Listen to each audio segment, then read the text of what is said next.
We're doing the drain lines now. Thing to remember about a drain line, it must be Schedule 40. It can be ABS or PVC. And you must use sewer fittings on it. Now, a sewer fitting has a sweep fitting on it. It's a longer fitting. A water pipe fitting, Schedule 40, would also fit. It would be a PVC. But these two flanges would almost be touching each other. A sewer fitting has a longer run on it. Now, you can use this kind of fitting as a drop from the bottom of the home. But when you do that, you got to have 1/4 inch per foot fall because you don't have a clean out. But if you put up one of these kind of fittings, and it'll go two ways, this way or that way. This way is the right way because you want it to come down and go this way. The clean out will go on this end so you have a straight shot to go in and clean out the pipe that's running under the home. So if you have a clean out, you can have an 1/8 inch per foot fall. And if you don't have a clean out, you must have a 1/4 inch per foot fall. You can also have a clean out and use a 1/4 inch per foot. Now, you can get your fall by putting a level on it. Now, this one is a 2-foot level, and some people take a 2-foot level and they go out and they go to the end of it and you get your 1/2 inch over here on the edge, 2 1/4 inches because you have 2 feet, 1/4 inch per foot fall. Easiest way, however, is to use the level itself. Lots of levels have a little part inside of them that the bubble can come over and touch one of 2 outside lines, a left and a right. And when the bubble's touching the outside line, you get a 1/4 inch per foot fall. If it's on that line, it's 1/4 inch per foot that way. If it's on this line, it's 1/4 inch per foot that way. So we'll just lay it up on top of the pipe and raise our pipe till we get exactly the fall that we want on it. Because I don't have a clean out, I have to have a 1/4 inch per foot fall.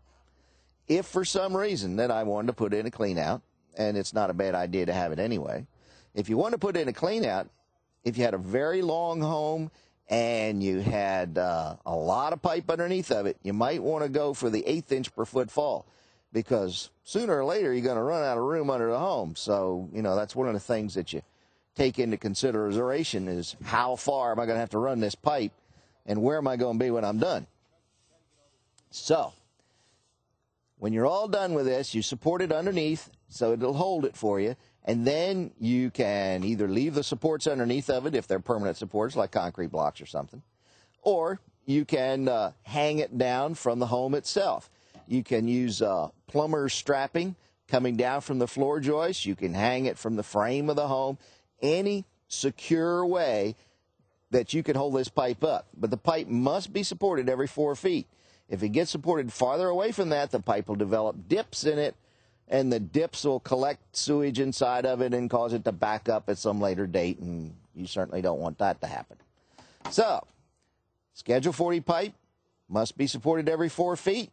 With a clean out, you can have 1/8 inch per foot fall. Without a clean out, you must have 1/4 inch per foot fall. Do not exceed 1/4 inch per foot, because what happens is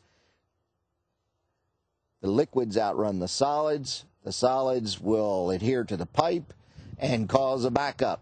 So 1/4 inch per foot fall is the maximum fall you can have on this pipe. Beyond that, it's vertical.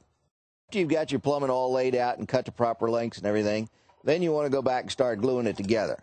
So, several things. It must be physically clean, chemically clean, and thoroughly glued on both connections. You glue the inside of this, and you glue the outside of that.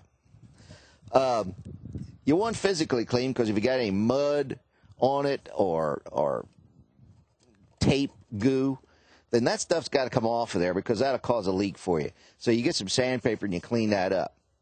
If it has grease or something on it, then you have to get it chemically clean, and you'll have to get a cleaner and take that grease off of there.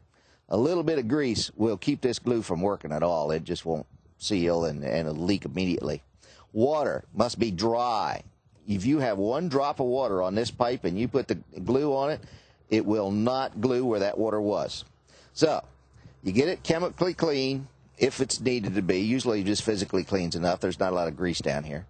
And then you glue the inside of this, glue the outside of that, put it together, and then give it a couple of twists to be sure that this stuff is all smeared around and you got a good tight seal in there, and it'll slide on pretty good. Don't take a lot of time doing it because it'll glue up pretty quick. But get it seated right up against the bottom, and then assemble your pipes and check your slope.